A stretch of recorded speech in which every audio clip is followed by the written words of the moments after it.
Smart Ahmednagar news.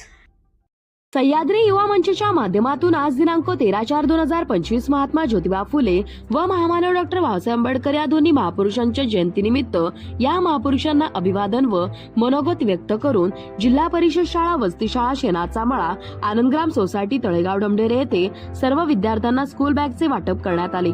पण सर्व सह्याद्री युवा मंचचे सभासद यांच्या चेहऱ्यावर आनंद हा दिसूनही न दिसण्यासारखा प्रत्येकास वाटत होता। त्याला कारणही तसेच होते। एकतर ही वसती शाळा इनमिन 2 शिक्षक, याआधी शाळा शेणाचा मळा तळेगाव ढमढेरे येथे एका दानशूर व्यक्तिमत्वाने आपल्या घरात कुठलाही मोबदला न घेता आपली जागा शाळा सुरू राहावी म्हणून मदत करत होते व आपले राहते घर शाळेसाठी दिले होते। त्यांनाही मर्यादा होत्या। त्यानंतर त्यांनाही काही गोष्टी शक्य नसल्याने त्यांनी शाळा दुसरीकडे भरवावी ही विनंती केली। त्यानंतर ह्या मुलांच्या आयुष्यात अंधारच येणार होता व त्या अनुषंगाने शिक्षकांच्याही तेव्हा एकतरी जिल्हा परिषद वसती शाळा इथे शिकणारे विद्यार्थी म्हणजे इतर ठिकाणाहून पोट भरण्यासाठी या ठिकाणी आलेल्या कुटुंबातील हातावरील पोट मुलांना शिक्षण कुठून देणार, 2 वेळच्या जेवणाची भ्रांत।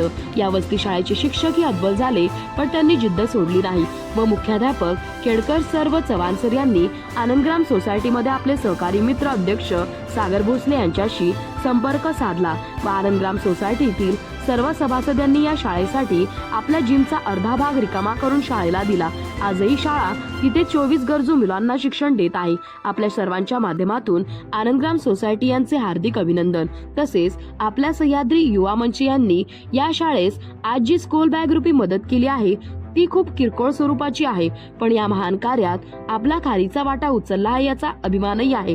गोरगरीब विद्यार्थ्यांना आपण मदतीचा हात दिला आहे। आतापर्यंत सह्याद्री युवा मंचचे हे कार्य सर्वात अभिमानास्पद आहे आणि याचा अभिमान या ग्रुपच्या प्रत्येक सभासदाला असायलाच हवा। यापुढे आपण सर्व सभासद या शाळेसाठी खारीचा वाटा उचलून या विद्यार्थ्यांना भविष्यात भरारी घेण्यासाठी थोडं बळ देऊया। आपल्यापैकी ज्यांचे वाढदिवस किंवा कोणाच्या स्मृतिप्रित्यर्थ दान करायचे असेल तर या शाळेत भेट देऊन त्यांना मदत करावी ही विनंती, असे आवाहन या प्रसंगी करण्यात आले। प्रतिनिधी वैभव पवार।